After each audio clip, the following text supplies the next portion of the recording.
Hello, and thanks for tuning in to another episode of TA Tech Unboxed. The video cast is interviewing the people behind the technology that we use every day in the TA and HR communities. If you are listening to this and not watching it, we'll put a link to our YouTube channel because we'll be unboxing the products of our guests from each show live on the YouTube channel, which will only be available on there. So there'll be a link in the description. I'm Chris Haslam, and I'm here with my co-host, Mr. Darren Bush. Mr. Darren Bush, how are you? Hi, Chris Haslam. I'm doing very well, thank you. I'm mid-Movember at the moment, and I'm letting the vidcast down because I haven't had the opportunity to shave the bottom half of my tash. So I'm very disappointed in myself. But we are recording again tomorrow, and I do promise that tash will be in full view. I mean, I say tash. Good. There's not much of it. Maybe I can do a live shaving. That's even better. It's better when there's just nothing there. If it's just a little bit of there, makes it worse. Fine. I mean, I can't believe you haven't taken part with us. Of course, but let's move on to another subject. And that brings us nicely to who do we have on today's show, Darren? Today, Chris, we are thrilled to have Carl, the co-founder of Candidate.fyi, a platform transforming how companies engage with job seekers. Carl is a former CTO, VP of Engineering. He's got a wealth of experience in scaling companies and a deep understanding of the hiring landscape. His insights have been so influential that he's authored a book on this subject. Welcome to the show, Carl. Hi, Darren. Hi, Chris. Thanks for having me. Excited to be on here. Great to see you. Yeah, great to see you. We're big fans. We've been following me and Darren. So stoked to have you on the show. We like to start each episode with more about you guys, and I know Chris, your brother as well as your co-founder, to talk a little bit about you guys and what brought you into Candidate.fyi, because we'll talk a bit in the back end of the show about the product. Do you want to give us like a quick top line? I don't know if there's some interesting bits you want to share, and then maybe we'll talk about the book. Sure, sounds great. Happy to just give a little bit on our story and how we started here. That's helpful. Yeah. So as you mentioned, my Chris and I co-founded Candidate.fyi last year. Chris is my younger brother. So kind of going back to how this all started off, and it kind of segues into the book. So I think that'll be kind of a nice transition. But nice, I come from a technical background. Darren, as you mentioned, I've been CTO, I've been VP of engineering. A big part of my job has always been trying to recruit and bring in, top engineering talent. And just one of the constant struggles I had over the year was, how do I compete against big tech, right? So your Amazons, your Googles, your Metas of the world, and just could never compete on pure compensation alone. So I had to get creative with how to actually win over, top tech talent. So one thing I just always focused on was that candidate experience, right? Making sure every single candidate felt like, you're rolling out the red carpet for them. And what I found is that this actually really worked, right? Candidates felt like, they were actually, they were feeling like they were, special, part of the company. They already had, it's almost like they're, have one foot in the door, right? And they're getting a real sense of, what, your company is going to be like. So I said, okay, this is, something here, right? This is actually, something special. So, I spoke with Chris at the time. So I was actually, just to kind of take a step back, I was VP engineering at a company called Zapari at the time. And we had built out software catered to health insurance companies and really focused on improving the member experience. And I led the CX technology, the consumer experience technology, that really was at the core of that. So really disrupting, member experience for health insurance companies. So I said, after that, kind of my next big thing was I said, all right, well, what I know I want to stay with improving, the lives and experience of, some sort of consumer, because I really care about kind of consumer experience. And that brought me to, okay, well, tying the dots here and connecting the dots here with, what I've learned with how much candidate experience really does matter, right? With actually winning over talent. And that also brought me back to early on in my career, Darren and Chris, which I graduated during the Great Recession. And this was a time, it was really... Of 1920. Yeah, of 1920, right? Yeah, yeah. Not much unlike today, right? It was very difficult to get a job. Not many companies were hiring. And I had remembered going on, 10, 20, 30, 40 different Mm. interviews, and it was nearly impossible to get a job, right? I was so frustrated. I remember even one interview specifically. I took a train into the city. So I live outside of New York City. I took the train into the city. It was pouring rain out. I get to the interview, I'm completely soaked, and they said, "Oh, sorry, the position's just been filled." Like, Oh what do you gosh. mean? I just, traveled all the way to the city, and Ah, I'm here. I said, "Sorry, position's been filled." So one thing led to another, and I did get a job, right, and everything worked out. But I said, you know what, my experience was so poor. I'm going to take everything that I've learned along the way, and I'm going to write a book about it, right? So that's where I actually, wrote a book to begin my career with, how to actually help candidates get a job.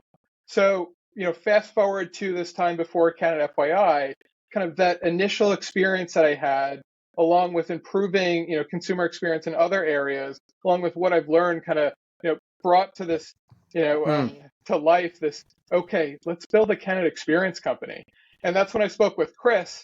And Chris had just started a job at Google at the time, and he was fresh off of interviewing with a bunch of different companies. He's like, the experience is so bad out there right now. He's like, someone has got to solve this.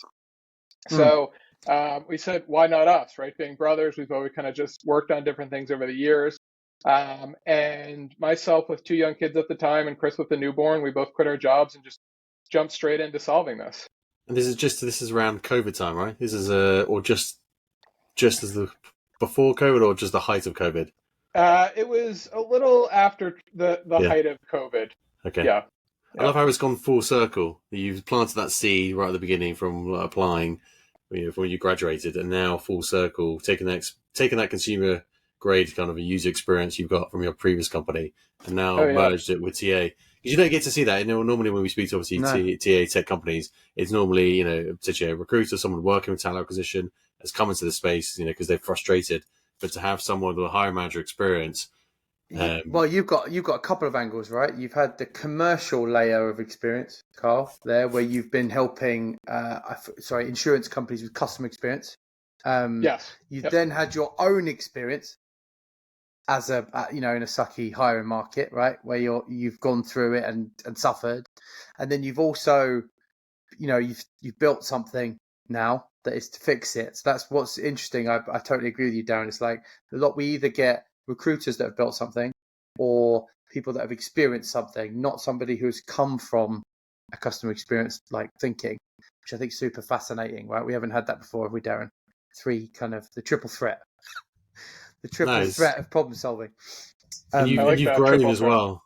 Yeah, and you've grown really quickly in the year already. I mean, when we posted about it, you've got a lot of customers as well who rave about the product.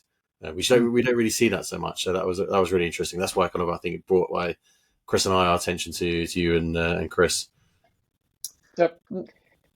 Like, just can we unpack a little bit about the experiences that you suffered from? Because engineering hiring in particular is, up until recently, I think there's been a huge shift.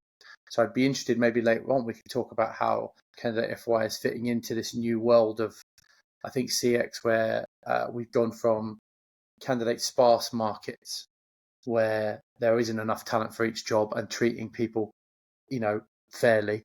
And then now we're getting a different end of CX where there's this labor issue where we're getting too many Exactly. applicants. But like Exactly.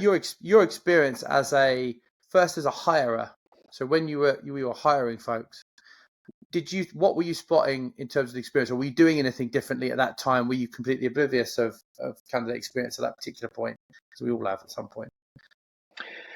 So I always kept candidate experience kind of core to, my kind of World. whatever you want to call it, my beliefs, or kind of something I was really passionate about, given that kind of early experience I had on my career.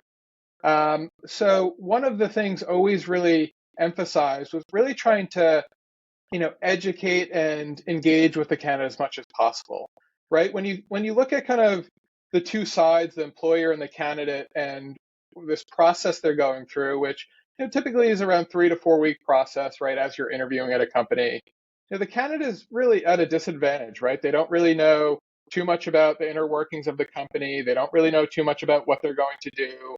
They don't know, what their team's going to be like. And yes, they can ask questions during the interview, but what's a 30-minute interview? Another 30-minute interview, and most of the time it's the interviewer asking the questions. So the candidate's really then forced at the end of this to make a really tough decision, right? If they get an offer, on whether it's the right move for them to move forward, right? I like that. And they hardly have any information. So why couldn't we just give the candidate more information, right? Why can't they understand more about the company, who they're meeting with, how to prepare, what it's like to work at the company? So those are things I really focused on as a hiring manager when I was interviewing candidates, and when my team was interviewing candidates as well. So that's one of the kind of core things Chris and Darren that really focused on. How are you delivering that? Because I'm going to lead really nicely into the product here and why Candidate.fyi fits this gap, right? But like, how were you historically dealing with that experience? Hand to hand, phone call. Like, what were you doing? Yep. So initially, kind of started out with just emails, right? So making sure writing kind of the best emails, most comprehensive emails possible. That kind of evolved its way into creating different material to share with candidates, like different slides and PDFs that you could share with candidates, which worked really well, right? And candidates really found that sort of information useful. So example of what could go in there is like, here are the exact members of the team that you'd be working with, right? And profiles on each of them. Wow, right? That's incredible. Think about that from a candidate side. I can actually see background on all the different team members of who I'd be working with. So I get a sense of kind of their personality. What's the team's personality versus just making a decision into quote unquote a black box, right? I like it. Like there's a lot of labor there, a lot more than most folks will do. Absolutely. And the protection and development of an employer brand just off the back of that must have been insane, right? Just having folks say thank you. Why don't more companies do this, Carl? From your experience, you've obviously worked a place and you did it yourself, but why aren't more companies doing this? That's a great question, Darren. And you find more and more companies are starting to do this, but why and what kind of prevents them is it is, to Chris's point, it's very laborious. It takes a lot of work to actually maintain these things, right? So unless you're willing to, and several companies are, bring in a employer branding team, bring in a larger companies already have talent ops teams to help to kind of streamline this. It's overwhelming for companies who aren't at certain scale to do this, and then even companies at certain scale, it's a lot of manual work to stay on top of it. So I think over what they've just focused on or kind of ignored over the years is, hey, well, okay, yes, we know this may help, but is it worth it for us, right? Is it worth it to actually give that better experience for us? And so far previously the answer has been no, it hasn't, right? But we're starting to see a shift, right? And we've seen that over the past couple of years, to Chris's point earlier, where it's the competition over talent, right? And that's not going away. And now we're even moving into an area where, you need to maintain and streamline that kind of that message to these more candidates who are coming and applying to you. So I remember once, Carl, reading a statistic about how the talent pool, unlike like birth and death rates, it's not. So I think we're currently like 1.8 million die every minute, and 3.8 are born. Right? It's like the talent pool is the opposite to this. We're not producing enough talent to deal with the demand at any point, and I think not enough folks realise the pain that they're putting onto their business by treating candidates or anyone badly, or poorly, or they're not looking after the talent pool because they don't realise the size of their addressable market to their candidate. Absolutely. So you only hire one gold medalist, and then Yep. you're treating everyone else badly, it's going to be really difficult to hire moving forward. And I do think that compounded interest of maybe 10 years of trying to treat folks badly has made it really difficult for folks. I don't know if you've experienced that. Yep, it's a great point, and I'm glad you actually mentioned that. Right, so there's been really declining birth rates over the past several decades, right? And with baby boomer generation retiring, right? There's really a talent squeeze that's going on, right? And a talent shortage that's going on. So how are you actually going to hire the best, talent possible when that talented labor is getting, lower and lower and lower? Sure. Yes. You could put a job posting and maybe you'll get more candidates than yesterday, but how qualified are most of those candidates, right? Be willing to bet that, really probably the only top 10%, right? Maybe even 5% are super qualified. So those 10% that are super qualified, they're certainly not only interviewing with you, right? They're interviewing with several other companies who are competing over them. So how do you actually even expand that 10%, right? You start to develop a brand where you're known as, a company where top talent wants to come to you, right? So that's where it's important for not just that experience as you're interviewing to potentially close that top talent, but you're developing that brand so you're getting more candidates, top candidates applying to you in the future, right? So now you're having a larger pool of really talented candidates who are coming into you. So it's easy to overlook that, but it really can impact, as you were saying, Chris, 5-10 years for the company's kind of trajectory and going forward. And to make it practical, right? It's like for every applicant that applies, they're going through a physical process to tell you that they're interested in working for you in this role profile. Now, I know half of our other guests will unpack that AI is going to make this way more difficult for talent teams in the future because AI is going to assist folks to apply for roles. But I've always seen it as no matter where people are coming from, it's a physical representation of me saying, hey, this role profile I want to be in, I'm applying for it. You might want to hire me right now, but at some point I might be qualified for a role or this role in the future. So the way you treat folks that aren't quite right now, I think is as important as the person that you want to hire, because I think just everyone focuses on that immediate need, right? But they don't think there's, 100 applicants, the 10% you've talked about is only 10. There's 90 others that have shown interest in that role profile that in a year's time might be perfect. And you treat them badly, they aren't going to come back and apply again. They aren't going to tell their engage friends. They'll tell their family. Exactly. And compounds. And I don't think people are aware of this. I mean, maybe inside the talent community, I think we're certainly aware, but not outside. Enough of me talking, Darren. Carl, for those people who don't know about Candidate.fyi or haven't read or heard about in terms of what you and Chris have built, and I think I'll be got it straight as well. I've got to refer to as Chris Connors as well, rather than co-host Chris Haslam, because you're both on the screen. But did you want to tell us about? Can you give us a short description about where you begin, where you end, how and how it actually benefits how it benefits the clients? Sure. So we call ourselves the missing candidate experience layer for talent teams. So really, what that means, we're really, there's this gap today, right, that exists between candidates and hiring teams throughout the interviewing process, right? And this gap is, a gap of engagement. How do they actually communicate? How do candidates, understand more about the company? And what you find today is that's really just done over, email, and that's, the best companies provide a lot over email. The worst companies don't actually provide really anything, right, to candidates.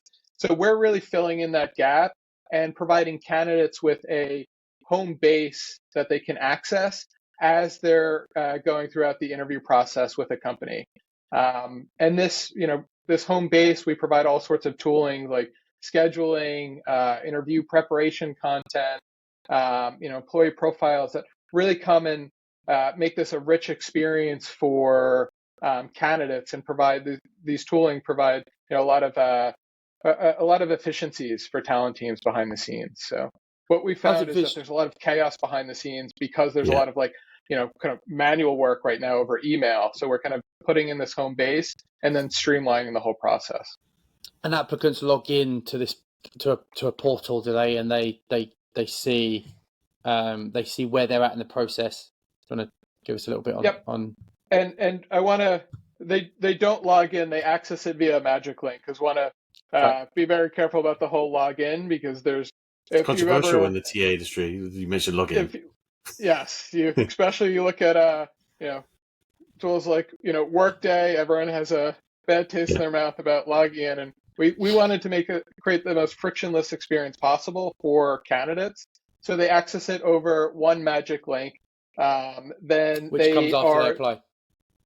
Which after they apply. Yep. So think Chris, you applying for a job, you enter in your email, you automatically get entered into the applicant tracking system. So we integrate directly with applicant tracking systems. And then when you go and you start getting into the interview process, you can access the candidate portal, because that email that you use to apply, now you get a magic link, you're dropped into see exactly where you stand in the interview process via our Domino's tracker. So if you familiar with the Domino's pizza tracker, kind of bringing that over to exactly application staging. I'm very familiar. maybe too much. Me too. Yeah, same here. And you have a rich experience as a candidate where you can understand exactly where you stand, and then you have all sorts of rich material to help you prepare for the interview, understand who you're meeting with, that the teams have put together behind the scenes to really provide this personalized experience for the candidate. And from the recruiter point of view, I take it just integrates into the ATS. Is there anything else I need to do at all to provide that information to the candidates? For a recruiter, there's really no additional lift for them at all. It just kind of sits side by side with their process and automatically fires off kind of invitation emails to candidates if you wanted to, or it can be included in kind of existing email templates. Just to go on back on something you said earlier about the manual workload that happens behind the scenes. You both obviously came from outside of talent acquisition. I mean, you were a hiring team.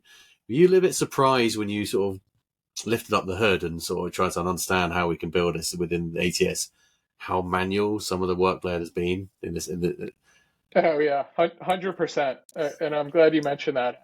When we originally kind of started out building this, we weren't trying to really optimize for the hiring team's workload, right? We're just trying to make a better experience for the candidate. But as we're kind of as you said, lifting up the hood and seeing kind of what else was going on here, a lot of that poor experience is due to the kind of process right now that talent teams have in place, right? What they're dealing with these antiquated tools with an applicant, largely an applicant tracking system that hasn't evolved in forever, right? It's still the same basic thing. It's just like a dumb database where it's like, okay, here's your candidate. Now let me move them different stage. Yeah, Kanban board, right? But now all the engagement and communication that I have to have with the candidate is up to me to do, right, manually, by going and literally messaging that candidate. Sure, I can send an email through the ATS, but I could just email them separately. So we said, okay, now we're actually going to 10x this candidate experience by giving the talent teams the tools they need to do that, by providing that engagement layer with the candidate. So we're kind of connecting them together here. Is the content generated pre-process or as the process moves for each candidate? Does it matter? So the candidate, as they progress to different stages, they're seeing personalized content for that particular stage. Right. So as I move a candidate through, the content is pre-populated at the stage of me moving, like an email is written, just displayed in the portal, or am I pre-creating it pre-process, before hiring? So you would create it pre-process, but there's certain kind of dynamic attributes too, like different tokens where it really personalizes it for that specific candidate. Ah, cool.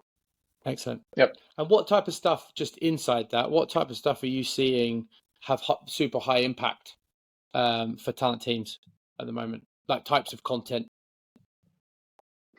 So they love sharing employee profiles. That's a huge one, right? So we have direct integrations with with tools like Slack, for example, right? A lot of our customers use Slack, where we can pull in, pictures, and we can pull in pronouns and titles and all sorts of rich information about the employee profiles inside of the company.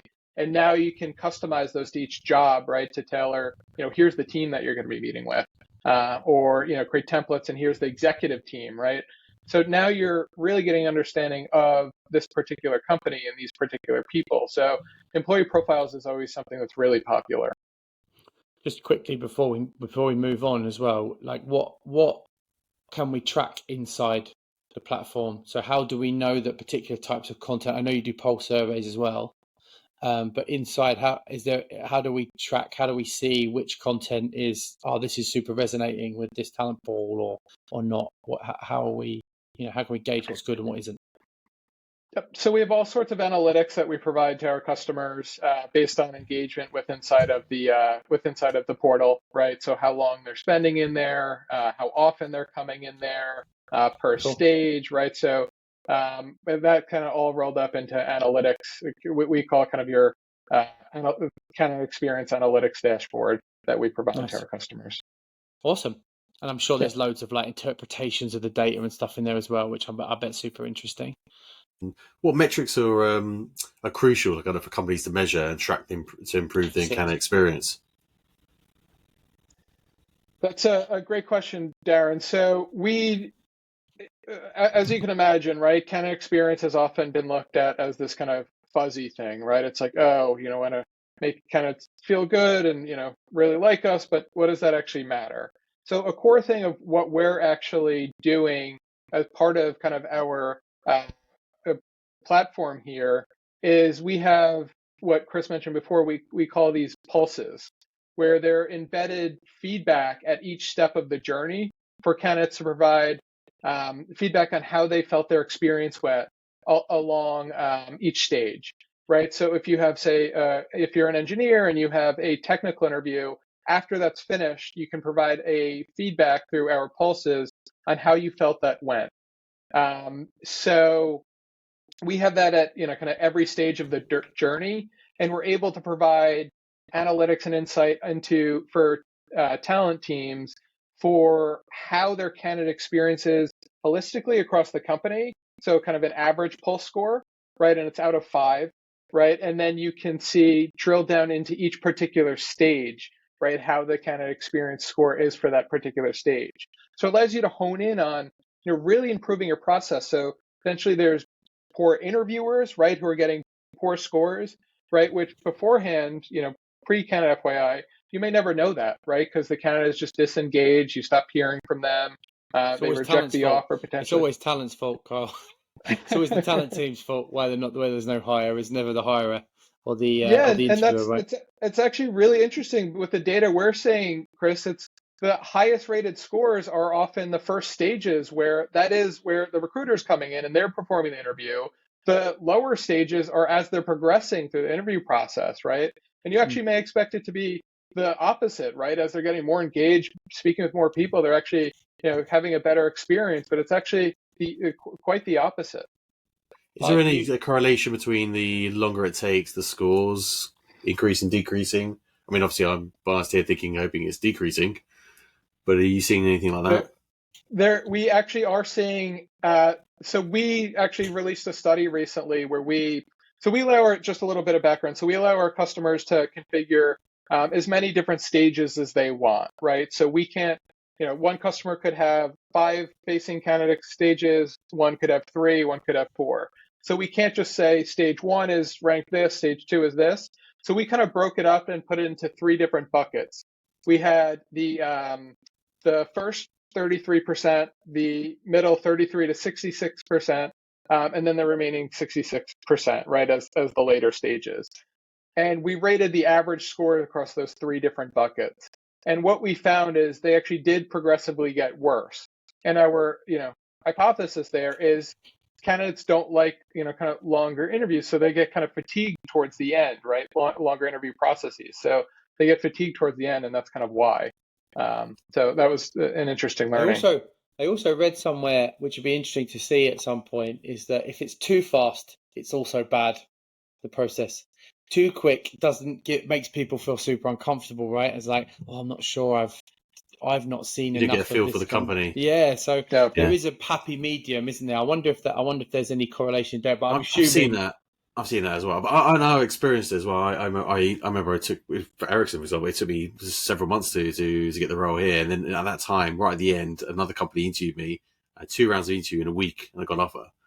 And I was like, 1 week versus like 3 or 4 months. I haven't even looked at the website yet. I haven't even had a chance to look at the website yet. You made me an offer. It's strange. You know what? If I didn't have Ericsson, I probably still would have taken it. I would have gone with that role. Because even though it was quick, I like the fact that it was quick decision making. I like the fact that that shows what the company's like. They can turn around things, quickly. So I disagree with that research, and I feel people who put that who peddle that research. I think they're talking in the extremes, aren't they? That too fast is too fast. A couple of days. Yeah, like a couple of days. Yeah, a couple of days is okay, but I'm talking like one interview. I've just applied. Done. I got an interview. I've got the job. Yeah, That sort of stuff is of course not what applicants want, right? They want to. So we understand, Carl. When you ask for the feedback, is that always structured by you guys? Do I control the question? How's it deployed?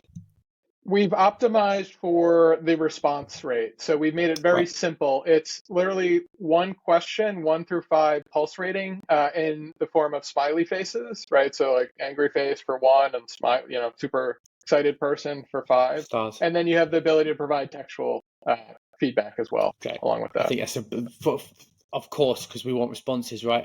Whenever we've tried to do NPS, it's exactly the same. More questions, less responses. Yeah, exactly. If you've kind of, as I'm sure you're familiar with, like if you look at kind of survey completion rates for candidate experience surveys, they're around like 18 or so %. And why is that? It's because you're asking all these different questions, then you're asking it at the end of the interview process when the candidate's no longer engaged. So we said we're going to really optimize to get that response from the candidate, and we're going to put it throughout every step of the process when the candidate's highly engaged. Just Chris and I are big fans of candidate experience, and we talk a lot about in the industry. Why is it as an industry do we suffer? For example, why is the hiring team or the CEOs of the company not prioritizing, in your opinion, the candidate experience? That's a great question. If you look at kind of this shift that has been occurring, I think you look at the past 10, 20 years where it's largely just been employer's market, right? And you don't really have to care about the candidate. It's like, okay, well, I'm just gonna all the candidate cares about is how much we're gonna pay them, right? They don't really care about anything else. So it's like, all right, well, why do I care about the experience? Why do I care about actually treating these candidates well? Now there's been a shift over the past decade or so and into the future where really a couple different things are happening. So there's been a shift to be a candidate's market, right? And that's kind of long-term shift due to some reasons I mentioned earlier. You have a new type of candidate that's come in, right? It's these candidates that are, millennials and Gen Z, where they really value the experience over, just more possessions and, kind of just purely monetary things, right? So, different type of candidate that's in the market today. So they're open as well, aren't they? They're more open to saying what they want or what they expect from experience, and they don't demand any less. So you're going to a CEO who's got 1,000 people and employees, and they're looking to scale, by another 100 people next year. How do you convince them about the benefits of providing a good candidate experience for that company? Yeah, so it's certainly what a product like ours and what we're doing, there's a lot of market education that has to occur, right? It's not just like everyone's familiar with this, let me just slide it into the budget and, we're good. We're just going to take the Candidate.fyi candidate experience tool. So we have to educate on, why candidate experience actually does matter and what it actually means to the business. So, some of the things and it's really on a case-by-case basis, right? On kind of how we kind of message that. And what I mean by that is, a company struggling with their offer acceptance rates, right? That's something candidate experience can really improve. We've seen, one of our customers, we've increased nearly 10% with our offer acceptance rates. When you're looking at, customers who are, have a large consumer product, right, or focus in the consumer space. Now, actually investing in candidate experience could mean more, customers in the future, right? There's a famous study, I'm sure you've seen it, where Virgin Media, their head of TA, had noticed they were actually losing, millions of dollars based on their poor candidate experience because of detracting customers. So they actually invested in candidate experience, and they turned it around and saved, I think it was something like $5.5 million annually, by actually focusing and improving on that candidate experience. If you're, a consumer product or a consumer-facing business, right, it really can result there. And the kind of different ROI, kind of areas could go on and on and on. But if you really look at the core thing, is if you can improve your candidate experience, and that allows you to get, really better talent, what does that mean to your business, right? What is hiring, the really best possible talent you could, what does that mean for your business? And, really short-term, long-term, right? It could really mean the success or failure of your business ultimately. So really starts to become a huge problem. I do. Can you tell us about a company you're working with that they've got talent operations and their kind of experience is incredibly mature? Yeah, so I'd say, we've been seeing some great results with Yext. So they're one of our largest customers. They're located in New York City here. So they're a technology company, publicly traded company. They have a great team in place. They have an employer branding team. They have a talent operations team. Obviously, they have a team of recruiters and team of talent recruiting operations. And what they were doing before Candidate.fyi, they were doing a lot of this work manually, right? So they're coming in and they're putting together, these different preparation packets, and what it's it's really hard to scale that out, right? And it's really hard to share all of that information across the entire organization and share that consistently. It takes a lot of maintenance to do that, and things become outdated very quickly. So when they saw Candidate.fyi and saw what we were doing, immediately kind of jumped on that as a way to kind of streamline that existing process that they already have. So that was, kind of one that comes to mind there, Darren. Big win. Guys, I've been literally all weekend to my partner, I've been saying, please, can we order pizza? I'm desperate for a pizza, but she said, no, all weekend. Anyway, I'm going to wave again. 3, 2, 1. So how important is personalization in the candidate experience market? We look at it as one of the kind of core parts of our product is personalization. If you're looking at, again, to the types of candidates that we have today, they really care about what, the experience means to them, right? And what this working at this company means to them, right? So there's no really other way to do that than really personalizing that experience for them. So what team are you going to be working with, right? What does this position that you're interviewing for entail? Not just, what does it interviewing at this company entail, right? Is what you find at, say, a generic kind of careers page. What does the, position for you entail, right? What is, your hiring manager, what are they like, right? What is it like to work for them? So we really look at personalization as key to driving a successful candidate experience today. I love that it's not, it's more about authenticity than just the experience, right? It's like, I think personalization, particularly that question, is quite loaded, isn't it? It's not, hi, Chris. I don't really care for that. I'm not that bothered about my name being in it. For me, it's about, like you say, making sure it's contextual to the position that I'm in the company in the moment, and making sure I get great feedback for that particular session. So I love that, Carl. Great work there. What other products in the market within the TA tech space have you seen that you're like most interested in? Yeah, so I do say that we don't really. It's actually kind of funny. So Chris and I, we always go back and forth, and he's kind of more in tune with like all the different tools out there, and I just kind of stay laser focused on like our specific tool. I will say one that comes up a good amount is is MetaView. So customers seem to really like MetaView and being able to provide kind of automated kind of notes during the interview process. I haven't personally tried it out, but have heard great things about them. So I think that's a cool new tool. They've been on the show. Yeah, really cool. Very well. And I guess the final question for today's show, before we say goodbye, is what's next for Candidate.fyi? So I'll give you a very kind of tactical answer here rather than kind of far Nice. out in the distance answer here. So we're focused on scheduling right now. So we're building out a large kind of scheduling piece to our platform. If the reason why, right? If you look at back to opening up, uncovering the hood and what's going on there, teams spend a lot of time on scheduling and going back and forth with candidates. And that's really core to the candidate experience as well, right? So candidates being able to seamlessly schedule that upcoming interview without having to go back and forth, a million different times. And, right today, it's a very painful process on both sides.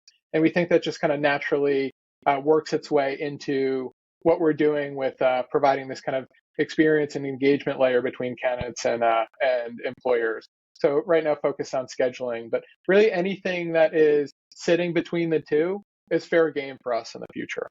Interesting. Really interesting. I know that your current ATS linking tool, right, is free to access. Is that right? Yes. So we have a ATS booking link. So think of that, like being able to quickly allow candidates to book time with you, as well as apply in the same step. So if you've ever kind of been doing any sort of sourcing and you are going back and forth, say over LinkedIn, you ask the candidate, their availability, you have to find time, and then you have to ask them for their resume after, then you have to manually go ahead and upload it into your ATS, and it just all this back and forth. And we just provide all of that with a simple link that integrates directly with your calendar and directly with your ATS. So they can pick time, get put on your calendar, and then they get automatically added as a candidate in the correct stage in your ATS. Insane value. Yeah. I'm going to download that. We'll also make sure we put a link in the description to get access. Of course, your website will be in there as well.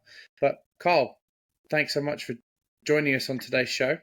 It's been super fun. Yeah, thanks for having me, Chris and Darren. Yeah, it's been really great. Thank you. Yeah, we've touched on some really good subjects here. All things CX. Yeah, really enjoyed it.